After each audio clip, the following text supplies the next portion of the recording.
we'll have, our finalists basically coming out for most regions. This should be all completed today, except for obviously the matchups that we have coming at you tomorrow.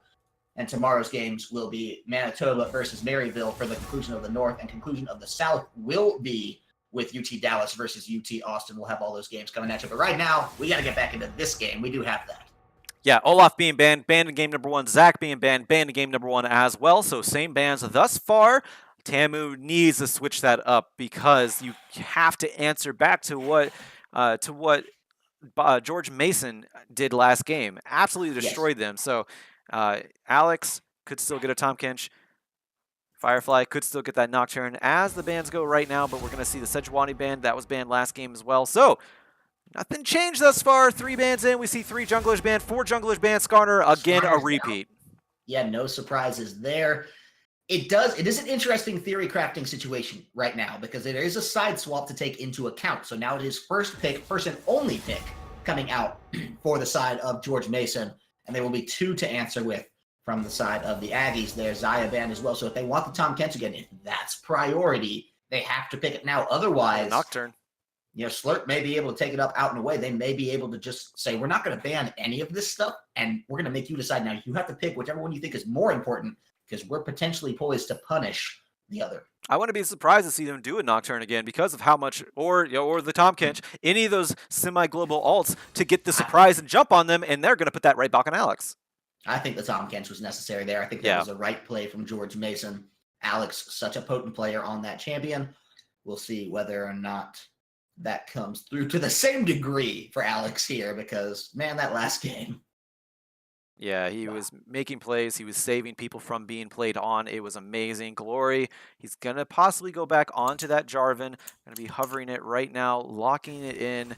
And that is going to be a repeat jungler for Tamu. They are going, so far, the exact same picks and bans coming out from game number 1. And this is absolutely shocking to me because... Well, they can't take Caitlyn. They can't. Okay, yeah, okay, you're right. Caitlyn was banned out, and that's actually really interesting because I didn't feel like Caitlyn was that big of a relevancy in that last game. That might just be to leave something else open and give Tamu. I have to make them make a choice about what to get. Braum was one of those that was banned out last game, and they're going to be picking up for Holy Slurp on the side of Texas A&M. Interesting indeed. So Holy Slurp with that Braum should be able to give out a little bit more actualized protection because the Taric, it was all based on timing. And we saw that, George Mason wasn't too worried about that timing. They had the Victor and that just channeled right through. Sometimes they burst him down well on the front and then hello, Ezreal being picked up, locked in instantaneously. And that's pretty big. Yeah, giving a mobile champion over to Enrique, and if he was safe on the Jhin, he's definitely going to be safe on the Ezreal. The Corki being locked in for Mr. Black Panda, a big pick in the mid lane, big Not damage Black deal. Panda yet. That would be impressive. Yeah, Mr. Black Panda. We'll see. Yeah. He tried really hard last game, and he was the breakout star, the standout star for Tamu, but it just was not enough. Could not carry the rest of Tamu in his backpack of his shockwaves, with his shockwaves and dissonances.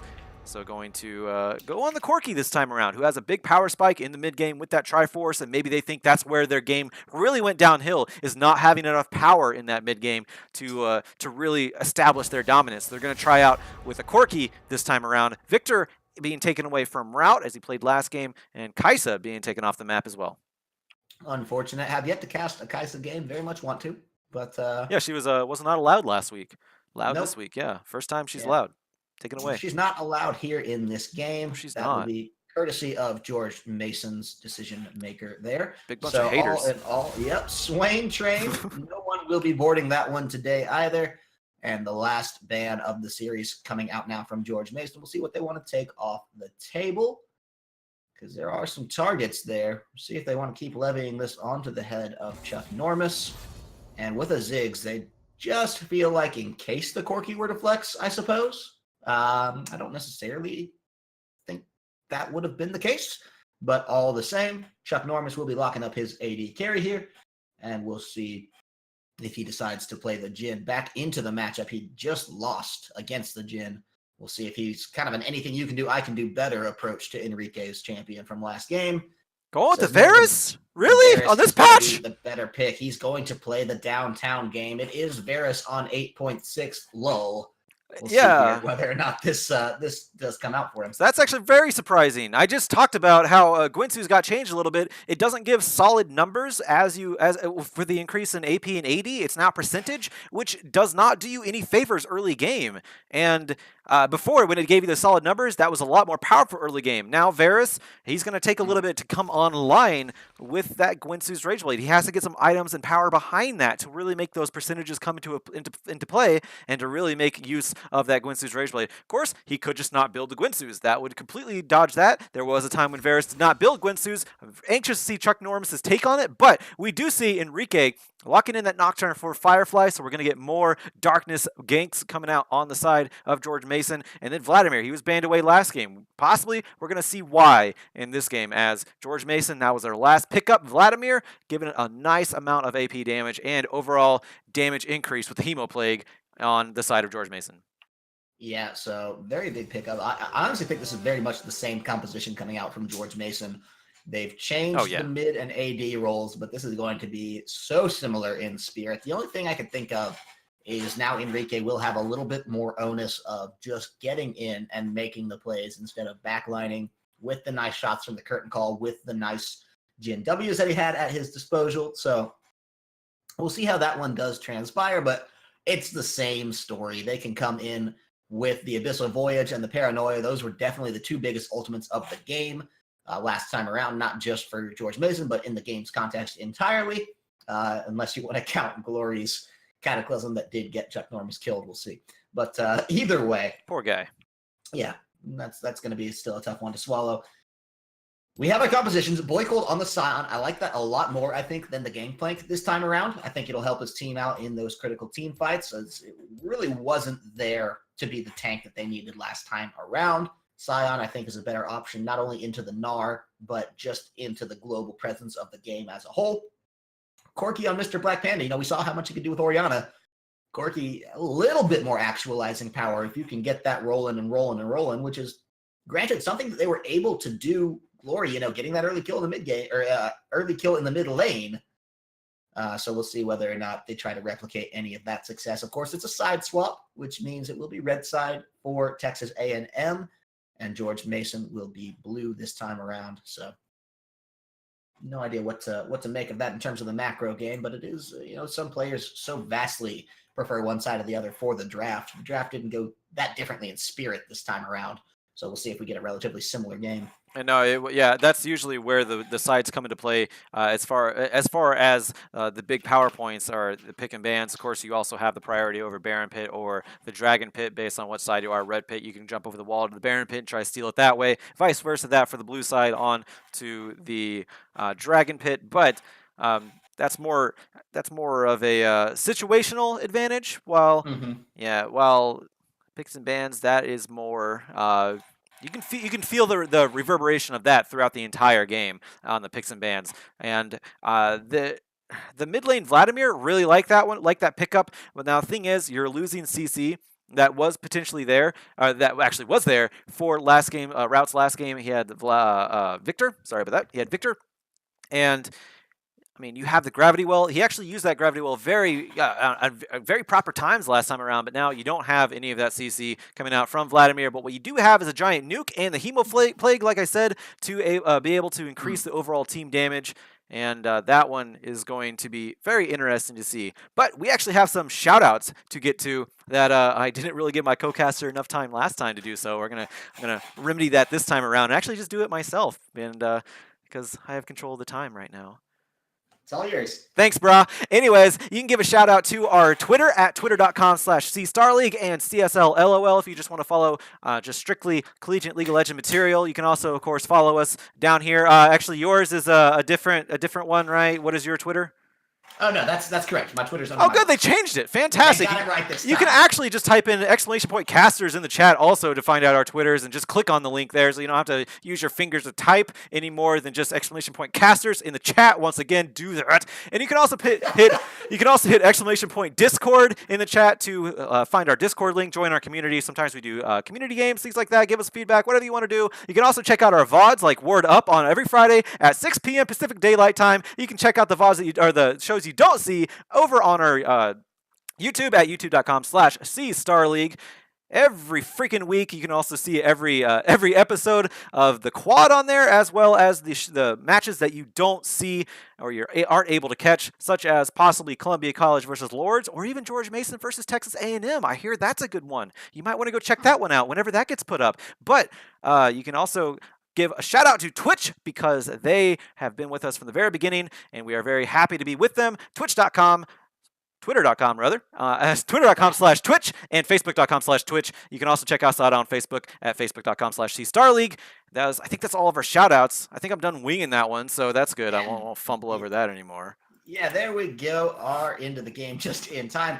The Twitter Twitch thing, I make that mistake every single time I go type it in. Yeah, I get to the second T, and I think, what am I doing here?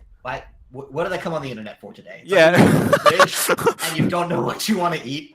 Yeah, it's one of those things I consciously know I'm about to do it, and then I just can't stop myself. No, it's Vladimir and Victor are the same way in this game. Actually, thank the Lord that they're not playing against each other. But I'd make that mistake every single time they are in the mid lane against each other. I must have cast 100 games on each of these champions. And actually, last year there was a University of Texas Austin versus University of Texas Arlington, both UTA. That was real fun. That was a great great matchup that wanted to make us kill ourselves. Well, no, I won't say that on stream. You know what I mean, though. Made us want to rethink the way we verbiage things, though, for sure. But we're getting into this game. This is game number 2 in Texas A&M versus George Mason. That's what's happening right now. This is definitely the thing to focus on. Yeah, that's what they say. We're getting pings from Dan, probably, our coordinator, and telling us to shut the hell up and cast properly. Tighten it up, right? Tighten it up. Pause! And there's the I have pause, so much time to goof around now. Both teams come up with the readies immediately, but that's going to give us as much time as we need to just talk about this insanely complicated and hard to understand level 1 strategy that both of these teams are doing. I'll break it down for you. They're standing at points where they would see anybody that would try to come on their side of the map. Texas Texas is very big in football. We obviously see a line of scrimmage here, giving shout out to the outside esport world. That does exist, believe it or not. March Madness is actually happening right now, so go check that out on your local NCAA network. But right now, we have Riot's Collegiate Law on your local C-Star League network on Twitter, Twitch, whatever you want to call it. Actually, this is on Twitter as well. You can go click the link there. But we do have a line of scrimmage. Awards being thrown out, by the way, by Texas A&M. So they actually do have a vision information. That's something that we did not see last game. And I'm actually happy to see it because that it really shows where the jungle, it gives you information where the jungler is going to go, shows where they're possibly going to gank first time around, and that is pivotal whenever you want to play aggressive in a lane. Knowing when you can, knowing when you can't, you need that information. So I do like the wards being dropped by Texas A&M, as we only see one ward dropped by Ione. And it is around the Raptors, so they do know when Glory is going to get to those Raptors. And that can also show exactly where he's going to go, the route he's going to take. Yeah, for sure. Definitely mind gaming the jungle path. So important and such a strong hallmark of a good team when they can track it very well. So I think I got to keep a big eye on both junglers in this early game, as they had such an impact last time around Glory getting that first blood, but then Firefly making the name for himself. As soon as he hit level 6, it was just on. And so he pushed, and look at this. We may have the roam in coming up now from Glory. He's been big on these level 2 ganks. Ione potentially the target. We'll see if he goes for it. I don't know if he can do that to Ione like he did Route. I know, and especially as he's getting close with that rage bar. Now look at this, actually, on the other side of things. We'll talk about this gank because it does fold down, and Ione having to flash out early. The drag is there, but he takes too much power damage, and he gets stunned up. Mistakes were made. No! And just like that, it's a hard jump up for Ione. He's going to be feeling great about that one. Now, while that was happening, Nocturne Firefly offset because Mr. Black Panda was able to roam down and push him off of those chickens. So good vision down there. Nice, decent counter control, but obviously Ion with that first blood is the biggest story of this early game. That is so huge. Ion, a Gnar with red buff is so annoying to deal with. He blew the flash, but that was completely worth it. Glory missed his knockup, was not able to get that. It's always risky going underneath the turret. Flash by Boy Cold. Is he going to be able to pick up this kill? He's gonna find it. He might take another turret shot. No, Boy Cold now. Buff transfer complete, I suppose. That was some disrespect from the side of Ion. He's probably going to be feeling himself after how well that last game went, after how well he turned a 2v1, but didn't have the flash, and there got caught a little bit unaware of just the strength. It was the flash in from Boy Cold, and Ion went down for it. Now teleporting back up, lost the majority of that advantage. He'll turn it, into the crystal and longsword, and that's going to feel good for him, but the double buff on Sion, and it's only about that 100 gold difference that was given for first blood at this point. And Boy Cold's going for the beefy stats, has the ruby crystal and the cloth armor, so he's going to be resisting Ion's onslaught. And yeah, we have the wings here. Look at that, Chuck Normus. He's gonna get feared up for this one. But look at Slurp. That was pretty big to hold off with the shield, and now flashing in Alex.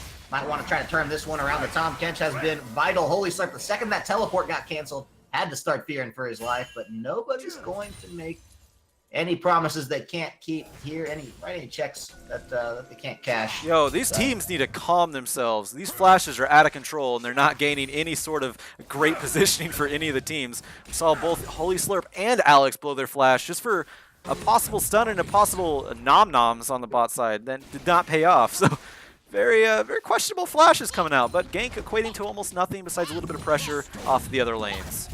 Yeah, and we're here in the second game, and this is not the time to start getting squirrely or to start, getting too shaken up about the last loss or too on your own hype about the last victory. It's simply the time to stay consistent and keep playing good, clean League of Legends.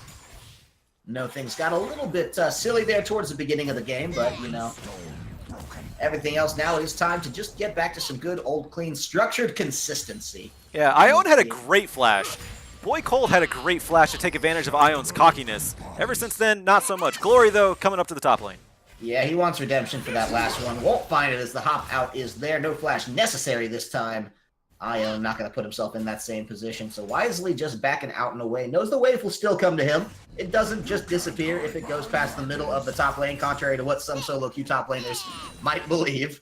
So is okay all in all there. Quiet start from Firefly. We saw the one attempt onto the bot lane, but now he's just back to the farm game, trying to get to that level 6, where I assume that's when the big moves from George Mason will start coming out. Keep in mind, we saw them have such a strong game last time around. It really wasn't until after 20 minutes that they started to find their stride. Yeah, and he's been power farming into that level 6. 38 CS to 22. Glory already giving up 1 death also, so that helped Firefly even more so. But Glory wasting his time in the top side, not getting anything, and also help out Firefly. So Firefly is going to have that level advantage and start ganking these lanes pretty soon. Gonna see where he gets spotted out. Yeah. Gonna see where he goes. Yeah, spotted out, so the enemy does know where he's at. So if he does hit level 6, then he's on the bot side. Alex needs to be careful. He's sunned down. Yeah, shields up the damage preemptively. Still doesn't have the flash, so it's just Tom Kench running as fast as his catfish legs will carry him. And it seems to be fast enough today. So it does get out of that one. Alex not taking too many chances for himself. And now Enrique down 10 CS. We'll see if they decide to try to turn that one with some help from Firefly, as he does get nearer and nearer to level 6, or whether or not, since he's on the top side, it should be Boy Cold starting to shake in his boots a little. Yeah, Boy Cold. He is level 6, so he can actually help out ganks with Glory. Now, Glory does need to be careful with his Cataclysm. Make sure Boy Cold is in there first whenever he charges, because he will hit the Cataclysm and then just disrupt. Boy Cold's ultimate needs to be careful with that one. Does get him in a position in big team fights, but does not do him any favors when he wants to try to get past a piece of terrain or just get to a certain part of the map, and a Cataclysm wall is there. Now, with that being said, Firefly, he's level 6 now. He is going to, he actually just went back, picked up a couple items, so I think he is ready to go. Firefly heading toward the bot side, maybe seeing a gank onto Chuck Normus. He is an immobile champion. There's no Tom Kench on his side. And Holy Slurp, he doesn't really do much to protect against the Nocturne, considering the the big shield. There's no projectiles to actually block besides a Q from Nocturne, and you don't absolutely need that. So Right. Chuck Normus, he could be vulnerable here. And Firefly hanging out on the boy. bot side. Look at that nice cancellation from Ion in the top lane. Smack that one right back down.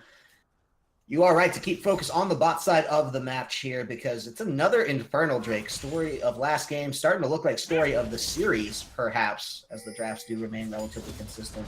Yeah. All things considered as well. So not as much ward control, not as much presenting itself there because I think they know they've learned their lesson from last time that, okay, it's probably not going to be a sneak attempt.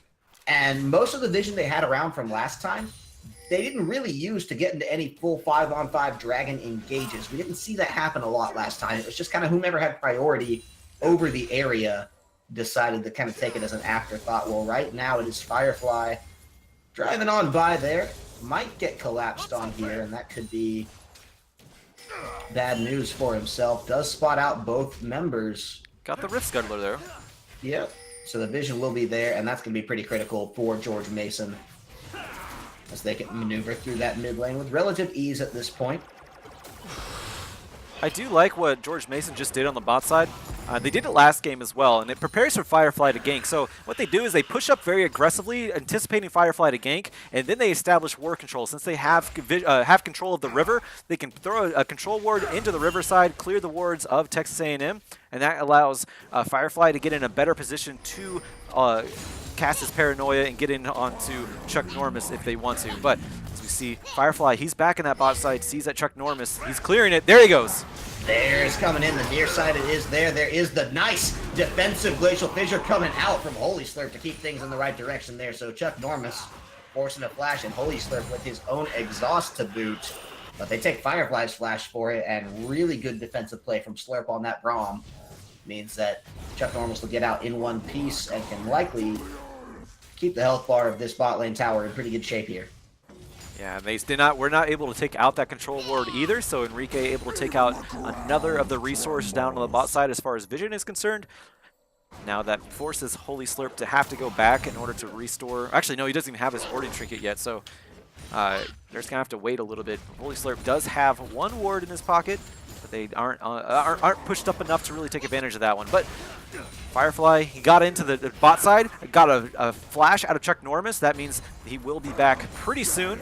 Paranoia is up faster than the flash, and that is exactly what you want. If you don't get the kill on the first go around, you want to get that flash, especially on somebody immobile like Avaris, and you can just come back around again once that Paranoia is up. I suspect we'll be seeing that in about a minute.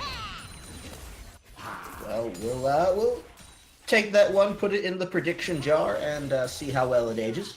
Thanks. Yeah, Chuck Normus here could potentially get himself in some trouble. Flash on Varus is so important.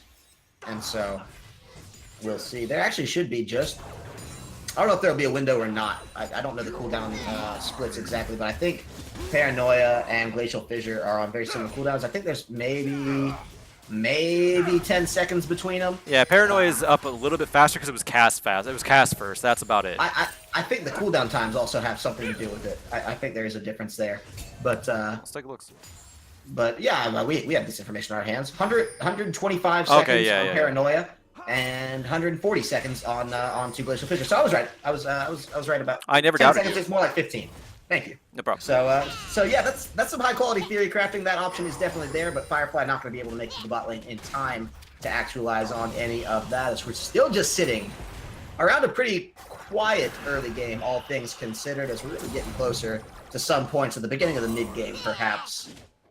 Vision is there for George Mason around this bot side. They know that this dragon is something they can potentially take out in a way. It's going to be started up by the bot lane as Firefly is roaming in, trying to create an arc in which Black Panda and Glory cannot get in. But yeah, both teleports coming down. The Paranoia as well. Enrique, both the E and the Flash. But look at the Cataclysm to get in there. Glory sticking like glue, but he bit off a little bit more than he could chew. Does go down, finds Enrique, so they trade that one.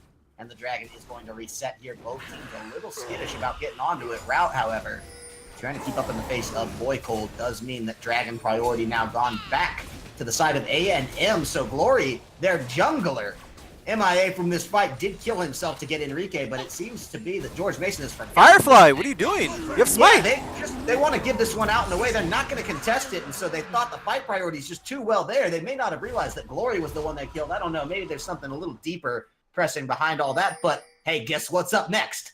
Another Infernal Drake. This RNG is crazy, but yeah, Glory. So on that Paranoia cast, I really like Firefly's patience because he knew that Glory was going to be going on into Enrique and waited for him to go directly in the face of Enrique to cast, to actually proc the movement of Paranoia, able to help out his ADC. Did go down in the end though, but so did Glory, which should have given Jungle the smite priority over to George Mason, but Firefly not wanting to capitalize on that one and try to get in the smite. I'm going to actually scroll up real quick just see if the blast flower is there, and that is something to take into account. The blast cone was not there. The blast flower was not there to launch Firefly over. He did not have flash either, so he may have thought it just too risky to go in full force with his teammates there into the front of Texas A&M, and says maybe we'll get it next time. And yeah, thankfully for him, there is another one coming up because, yeah, RNG is acting crazy. Gives us another Infernal Drake coming up for the next Drake. That is 5 out of the last 6 Drakes, I believe. Yep. Yeah. Insane. Just insane to me. That's actually really weird odds, but we have a gank possibly in the mid lane, but we have also George Mason following up.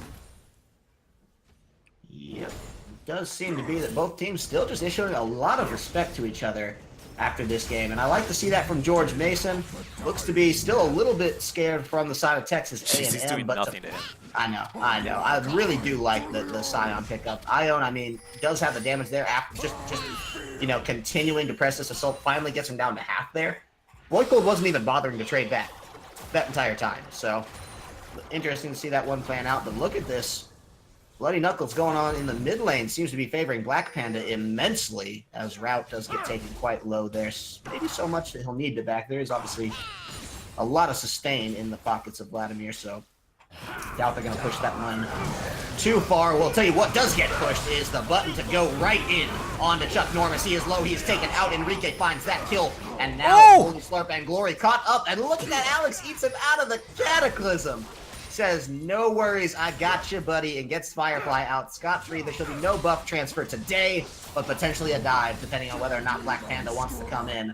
They're trying to find themselves tower priority, but against Alex and Enrique, this could be tough to find because Alex can tank up just so much here while Enrique spits out the damage from the backline. Can't go that far forward, though. You have to be careful because that's how you get engaged on Glory. Looks like he wants to find it. About halfway down on the tower here, and look at that. Route is in, finds the flash. Holy Slurp going so low, and the shield's not in the right direction, which means Route finds it out in a way. Immediately, Black Panda in some trouble himself, but Alex having to save Route yet again. Not red buff. Just the DOT. Making sure he cannot go anywhere, so just like that, it's all in all. Shifting right back. George Mason still getting the favor from it all, but would have been better if they could have done it without losing Route. Gonna feel good for Glory. Yeah, very much so. He's going to be able to go back, spend some spoils there. Mr. Black Panda, he has that Trinity Force. That's why we're seeing those big chunks of health come off of the side of George Mason whenever Mr. Black Panda targets somebody. And that is the mid-game spike that we were looking for during picks and ban phases that maybe they did not have last game, that Tamu feel like they may have needed in order to get themselves into a better position and not be absolutely destroyed. A lot more conservative play coming out from both sides. Outside of those early game flashes, those were a little bit questionable, but now everyone's calmed down a little bit. 4-3 right now, and I feel like at almost 17 minutes, it was a little bit more last game, but it is so far playing in the favor still of George Mason because they do have Firefly he's not popping off like he was last game, neither is Enrique, but they do have quite the nice advantage in jungle as far as farm goes. 120 to 76, heavily in favor of Fireflies, 2 levels ahead over Glory. Oh, look at this. Black Panda wanting to come in onto Io. Not going to find too much there. Black Panda doing a really good job as the new CS leader this game. Corki, the more comfortable pick, obviously, between that and the Orianna. Oh, here it is. It's a huge gank coming in. Alex on the back line and the Nocturne in. Firefly going very low, taking all the tower's aggression, though. And just like that, Route here as well means double kill for Enrique, and first tower should be no problem now for the 4 members of George Mason trying to take it out and away. Leaving Nara in the top lane. Didn't even need the teleport. does make things decidedly complicated for Texas A&M, and 4K gold lead. Stretching that out now. It's got to feel pretty good for George Mason. They're going to possibly lose this mid tower on it because no one was ready to answer Black Panda as he punched that one on through. Yeah, we did see the tower does go down, so that is something answered back by Tamu. They did get the consolation prize there, but classic George Mason, like we saw in game number 1 with the Abyssal Voyage, comboed into the Nocturne Paranoia. Easy tower dive onto the 2 members of Chuck Norris and the Holy Slurp. Chuck Norris did not have any of his summoner spells up. He is so immobile. He doesn't have a Tom Kinch there to keep him alive. So that is a huge pickup on the bot side for George Mason. And that allows Enrique. That got Enrique a double kill. So he is setting himself up very nicely. But look on the top side. Look at this itemization by Boy Cold. He is looking to split push so hard with, with the Z-Rot portal. Very interesting to see, but he is just, I think he's just looking to be a huge nuisance and create so much pressure in these side lanes that if George Mason wants to fight and they can't get the fight that they want, then they're going to have to answer into these mid lanes or lose something. Or the side lanes, I'm sorry, and lose something for it. He's trying to make sure Ion cannot join the fight, especially right around the spawn of this Infernal Drake. It's good timing, but possibly not good enough, as Ion already has killed the ZZ Rock portal and will be resetting this wave. The teleport is coming in. There's nothing subtle about it. It's right there in the face of it. So this is a hey, back off teleport. Not a we're coming to try to kill you teleport. So should net them the Infernal Drake, possibly for very low action. We'll see. No, Ion says, I'm going to bring the action to you. Knocks back Holy Slurp. And now they're trying to get in onto Boy Cold. He's going to be in some trouble there, but nearsighted means that Holy Slurp will go down. Firefly finds his first kill of the match.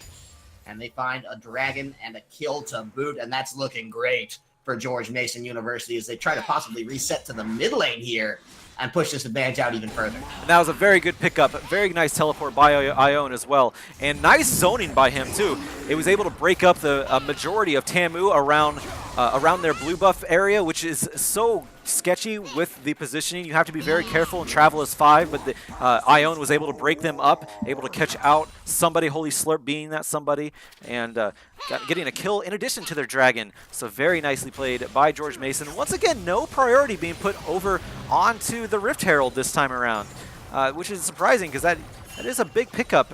They didn't do anything to the stats of that one. It just hasn't been prioritized this entire series, but regardless, George Mason, they are putting themselves into a nice position using this this team comp to its full advantage like they did last game, and able to pick apart Tamu in these fights thus far. Yeah, what's interesting to me about that Rift Herald being ignored a second game in a row as well, that wouldn't be the craziest thing to me if Boy Cold hadn't built a ZZ Rock portal. But that tells me that he's willing to spend a lot of gold, not just some gold, just first item gold, to maintain split push and global pressure, but they're not willing to group around and try to take the Rift Herald? It's a head scratcher for me in that instance, but all the same is going to be still priority favoring the side of George Mason. They're trying to reset and find a good place to take towers here now, because the mid lane tower going down early for themselves means now it's both bot lanes rotated up to mid. We'll see how long that lasts, if they just want to hold that out through consistently. I think it makes sense, actually. It's a little bit better for the side of A&M, and I think they're the ones wanting to push it because Chuck Norris, being the immobile carry, the shorter lane, is going to feel great, whereas Ezreal can get across any lane he needs to in 2 spells. But also, I would not be surprised if this didn't mean Firefly tried to put a little bit of pressure here onto this mid lane. I think I want to wait and see how that one all pans out, as Route and Black Panda trading some blows in the bot lane there. He's actually moving to the top lane. Boy Cold, his tower's almost down. They may just force into this top lane and take the turret there, and that allows Ion to get out of that top lane, rotate to the mid lane, and possibly take out that mid lane turret there. But, oh! Ooh, are you kidding me? Route finding Black Panda, and there was just no chance there. That was the definition of burst. Wow. I didn't even have time to hand that one off, but yeah, we do see a lot of pressure. There it is. Does this mean the Barons start potentially? If they can find the Abyssal Voyage. Alex is there, Enrique as well. That's 2 members, both side lanes, and teleport threats dead now from the side of Texas A&M, so Baron could be a potentially huge pressure as Route has his teleport up and available to continue splitting out this bottom lane. This is a great macro bind that the side of George Mason have put. They burn the teleport early, actually. They say, you know what, Baron is the all-important. We can worry about the side lanes later. Oh, no. He teleports in, and look at that Route potentially in some trouble, but Ion is there and finds two. Are you kidding me? Chuck Norris already out of this fight, but Glory trying to prolong it with everything that he can. Ion just trying to hold on in a 1v3, but look at this. Black Panda has come back up. I think that George Mason needs to back off here. Panda backs in here. He wants to find it, but Alex has the slowdown damage. Ion just takes the damage, but dishes some back, not quite from Enrique. He wanted to find it, but it just was not there, and he's right over into the fell clutches of Boy Cold, and without an E or a flash, this could be death for Enrique, and just like that, Texas A&M weather the storm and come out on top of it so well. Weathering the storm is a perfect description of that one, because George Mason, yeah, they caught out Boy Cold, but that lasted so long, that whole transaction between top lane, and they didn't even get the turret, by the way. They just took out Boy Cold, went straight for the Baron, an early Baron, which hits you harder than any other Baron during the time of the game, because you have less resistances to fend off that Baron. So if you don't take out 3 or 4 members of Tamu, they're going to come out and just destroy you. Now, it looked like Tamu was going to lose that fight, but they fought for so long that Boy Cold came back up. Mr. Black Panda got back into position and came back into the fight. And Mr. Black Panda is their big damage dealer right now on the side of Tamu. He has so much burst. He has that Infinity Edge along with that Triforce now, and you have to completely back off if you're going to if you see Mr. Black Panda coming and you have even half health bars, because he's going to destroy the rest of the health bar on you. So nicely played by Tamu, weathering the storm, perfect verbiage there. And now they're going to reset. Nothing really lost for Tamu besides time. They're going to get some vision control around the Baron, make sure that they doesn't get caught by surprise again. And Mr. Black Panda, he's just going to farm back into mid lane. I want to take a second to talk about items here and to look at the way that this itemization is unfolding for both teams. There's a Warmogs onto Glory. This is not your traditional straight up do tank. the damage and kill you out Jarvan. This is the tanky Jarvan. It's a little less effective perhaps in the early game, but oh so much more scary if done well. Especially as Black Panda has the burst potential there, and Chuck Norris no damage slouch himself either. Look at that. He restores 681 health every 5 seconds if he hasn't taken damage in the last 6 seconds. 3 for minions and monsters. So, if he gets a chance to reset on a fight, if he can get out in any capacity, in about 6 seconds, he's ready to roll right back in. 10 at a maximum. This guy is coming right back for you. And I know 10 seconds could be an eternity in League of Legends, especially around a Baron, especially around a Dragon. But that is huge for Glory to have that Warmogs and to say, I'm all in on this tank role. It means that the likes of Enrique and Route have their work cut out for them, because these are not the same damage threats that we necessarily saw coming in the first game. Yeah, hold on. Means you can do stuff like this and not get bursted. Ooh, yeah, he wants to come and find it, and look there, it's actually going to be Firefly using that ult defensively, and it doesn't matter. And look at this, Texas A&M are grouping up and absolutely storming down to Ion. Oh! With a great 5-man, and Route gets over the wall for it, but it's still not enough. Can Enrique do it? No, he cannot. And that means Mr. Black Panda is going to secure this fight for his team. Route has nowhere to go. There is no escape route for him. Actually, with the sustain, I could be proven wrong here, but I think Glory is going to find it. Boy, Cold takes the credit, and they stick onto them like glue. GNU goes down in an ace. And just like that, we have a game on our hands. Very valiant effort by Route, but the damage and the picks were already there from Tamu. Able to pick out Firefly. He paranoid by desperation. Here comes a teleport from Mr. Black Panda after going back. This might be the Baron. It's going to go down relatively slow, not the fastest. And Abyssal Voyage is up from Alex, but they're not even moving. Yeah, they're not even moving that way. Yeah, they're just going to go straight to Dragon. They're going to give over this Baron. And Tamu, they are in this game now. Absolutely the case. Texas A&M just run it right back down there. They're still at about 1,000 gold deficit, but the Aggies have so much potential on their hands because after only taking 1 tower, a lot of that gold is standing.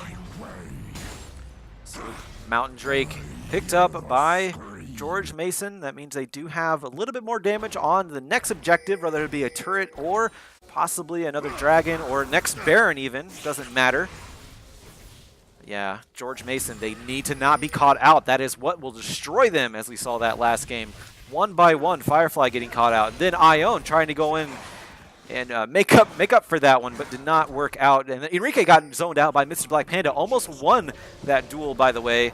But Mr. Black Panda able to withstand, persevere, pick up the kill onto Enrique. Very nicely played, again, by Tamu. But that just shows exactly what their win potential is here. It's not outright team fighting 5v5 because up until last fight, it doesn't look like they could have done that. They may be able to now, but catching somebody out might be a little bit more of a priority at this point, especially when you're Glory, you're tanky, you can catch somebody out, make a little bit more of an overstep, and not die instantly. You know, I don't actually love running into the jungle of a Nocturne, Vladimir, Tahm Kench as much, especially when you have the bear and you want to be patrolling those waves to get the most out of that particular buff. But they do get out in one piece for it. There is no immediate danger unless it is a tower for George Mason in the bot lane. That thing, I would say, is in more than just immediate danger. Imminent, the word to use, as it does fall and taken out. Now they might rotate back to this mid lane here as Boykold has come down to make it the full 5-man push. The health bars are just so strong now from the side of Texas A&M. They have 2 3K health members. Holy Slurp sitting on 2K himself. Means that there's a lot of damage that the side of George Mason needs to be able to do to the Aggies to get anything taken down here. And if there's one thing that they may potentially be lacking in, it's just that they don't do that much damage just yet. So the tank play coming out from the side of A&M, very heads up, very secure, as they find themselves the gold lead for the first time in this game, or at least the first time in a while. Sitting now 4 towers to 2. Only about 1,500 gold up, but it makes all the difference in the world when you have the momentum and you're clawing it back. Oh, he just arcane shifted forward. That is so risky by Enrique because there any time Glory could just launch right onto you. But seeing that Chuck Norris was not in position to take advantage of that one, he's going to back off here. We might be seeing an engage coming out right here as we see a split push from Mr. Black Panda. This is how powerful this is. This is one of the weaknesses from George Mason, but I'll get to that in a moment. We might be seeing it again. No, never mind, we're not. This is one of the big weaknesses from George Mason, is that they don't have that big a wave clear. Ezreal, he does not wave clear very well. He has the Iceborne Gauntlet to help out a little bit with that, but it's not a huge amount. It's no substitute. And then Route, he does have his Q, obviously, but his W, it's not a huge amount of wave clear unless you get into the face of the minions, in which case to do that, you have to get in the face of Tamu. You don't want to do that either. So that is something that is severely lacking from George Mason, is this wave clear, which means it's also lacking, they're lacking siege potential as well, which means if Tamu can just not team fight, not worry about it, and just push to their content and play the game at their pace, Tamu could come out and make this into a series. I think so. They just need to get this one game to equalize the series, and it becomes an effective best of 3 from there. We are sitting in a best of 5, but 1-1 makes it all so equal and so familiar for teams. Now we'll see. I like the revitalization that's coming out from Texas A&M. They really do have just another breath coming into this series as a second wind, not taking the first loss too harshly. As this point last game, around the 31-minute mark, they were just basically dead to rights. Now they're circling around, but look at that. We have an engage coming on. Firefly wants to get in. It is the side flank, but Route's exhausted. How much damage can he get out? The answer is not a ton. Glory in with the Cataclysm 5-3, but it's knocked back. And look at that. He has to flash out of that one. Panda taking some damage, but Glory's right back in. Route says, I don't care where you are. I will find you and I will kill you. And just like that, it's the 1-0 favorite of George Mason. We'll see what they can make out of it. It's jungle or dead, but no neutral objectives to worry about. Route, a health bar to worry about for sure, and Enrique is playing very dangerously up on the front line of this one. Firefly cannot tank. Ione really can't take from where he is in the map right now, so it's just Alex, and that health bar has to be something he's got to consider. Black Panda, oh no, that was dangerous, and he almost died for it. Now look at this. If Firefly decides to go in, they could turn it, but Boykold going to be the one to go in first. Enrique cannot save Alex. The Tahm Kench does go down there, and look at that. Boykold under tower, wants to find Enrique, catches him just on the edge, and that seals the deal. Double kill coming out from Chuck Norris, make that a triple, as he does add Ione to the body count. And look at this, they're going to find themselves an inhibitor now. They may push for more. They still have 35 seconds onto Enrique, 40 onto Ione. They can reset anywhere they want to, and they are such a threat. You mentioned this earlier, the Warmogs on Glory. If he resets, he gets so much health back. Now Boy Cold also has that ability. He builds a Warmogs too. So Glory and Boy Cold, that's the big front line. There's no big front line for the side of George Mason. They have Iones, they have Alex, but they're not a giant front line because look at the build of Ione. He has Black Cleaver, and he's actually building an Avarice Blade as well, which... no, I'm sorry, not Avarice Blade, that's the old one. Executioner's Call. He's building the Executioner's Call as well. Not really giving him any tanky stats. He does have the purple item, I actually forget what it's called. Not Abyssal Mask, but the other one. Anyway, you know what I mean. He does have Adaptive Helm. Adaptive Helm, thank you. I always forget that name. I But cheated. I hovered over it. it's okay. Yeah, I can do that. It doesn't happen on their cams. No, it just makes me sound bad no matter what if I do it. But anyway, it doesn't matter because what I'm trying to get at is that there's no giant front line for George Mason. On the side of Texas A&M, huge front lines. You have Boy Cold, you have Glory, you even have Holy Slurp with a big shield. And picking these fights are going to be so crucial for George Mason because if you fight into a narrow valley like they did earlier, Holy Slurp can zone off so many of them with his ultimate.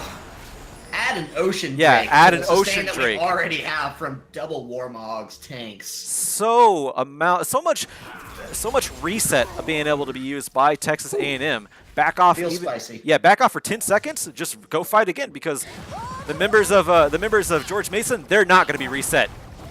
Oh no, Ion in some trouble here. Black Panda gonna find. Is he gonna solo this? Certainly. Look at that. One more shot will do it. Does not find the downtown, and Glory does it. Just to take that one out. Look at that though. They're coming in. They find Enrique. He's shut down. And look at they find Holy Slurp as well. That's 2 answered immediately back, and a good heads-up play coming out from Firefly. It's about the first time that we've seen a Paranoia go well for him this game. So he does take that and break the effective push. Now pings are on Baron from Texas A&M, but I would be surprised if they thought they could get away with this one for free. George Mason, you know, they're not even worried right now about the mid lane because they're just pushing right on through it. So they won't have the super minions crashing into their waves or anything. The waves are going to be fine everywhere else on the map. So they have map priority now for the next 15 seconds until the respawns come up from Slurp and Normus. Yeah, and they need can use turrets. to at least get themselves a tower, but I think they should fight here. I think they should really try to turn this one back around because otherwise they're just getting themselves into so much trouble. And this is the only window of opportunity.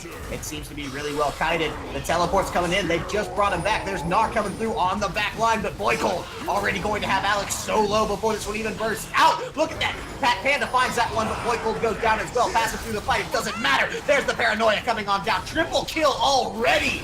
And possibly more coming out. There's the shutdown. Does fall. Black Panda dead. 60 seconds. Glory still on the hunt. Needs those 10 seconds to reset, as it is only the top half of the map. And potentially now Baron in the sights of A&M yet again. They have Chuck Normus this time, which means they can absolutely accomplish it even in the face of a very low Firefly and Ion combo.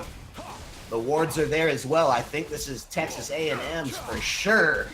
So it's a scrappy fight, and it's, you know, a knuckle duster brought back, but Route and Black Panda both going so hard in that last fight. Black Panda makes sure that his parting gift to his team is the opportunity for Baron, and with 3 members, this looks great for Texas A&M. Texas A&M have such a good team fight right now. They have great siege. They have good wave clear. They even have good pick, too. They're going to actually just push the top lane, go back, spin their spoils, and come back even stronger. And we see Boy Cold emphasizing that split push, that pressure. He now has a banner of command, which they took. Yeah, they took off the big Baron of command banner, Baron banner buff thing that they had. RIP 8.4. Yeah, they did take that one off, but it's still a big nuisance, especially with how much pressure they're already putting on right now, which means if they win one team fight, if Texas A&M win just one more team fight, they can completely push into the base with the banner of command and the ZZ Rot portal. This is huge for Tamu. They're not looking to falter at all. This 3-tank comp is really working out. But also, I feel like, honestly, it's Vladimir. I feel like if they had the Victor, it might be a little bit better because they have wave clear, they have AoE damage that doesn't allow you to have to get in. But hold on. Gank on to Chuck Normus. He flashes out of that one, and look at that. The Paranoia not going to do anything. I thought that was going to go so wrong so fast. But now with no summoners, this is still a dangerous game for Chuck Normus to play. You know, he does have the Baron buff minions, and he's got his team. which is the buddy system that he definitely have to go needs. now. Tower's going half down. Ione is in. He knocks 3 back and finds a 4th in the damage, and Black Panda is low. Does have the GA. Same cannot be said for Ione, so he does go down. But look at that. Chuck Norris very low on the back. The damage dealer's health bars are not there, but they have the backline. Alex, are you kidding me? Saving the life of Route just barely. He goes back in almost to die. Enrique gonna go down for sure as Boy Cold pushes on through. Black Panda as well, finding the damage down onto Alex, and there's inhibitor number 2 coming down. They might push up to the next one to take the mid with the just did spawn, or they might just try to push through to end the game. They can just end it. His health. Routes trying to come through, but the sustain is so heavy. Look at that. He does drag him back, and now that's another double kill for Black Panda. 9, 2, and 11. The GGs come down, as does the Nexus. It falls in 38 minutes. That game will go decidedly over to the hands of Texas A&M as they bounce back in this series.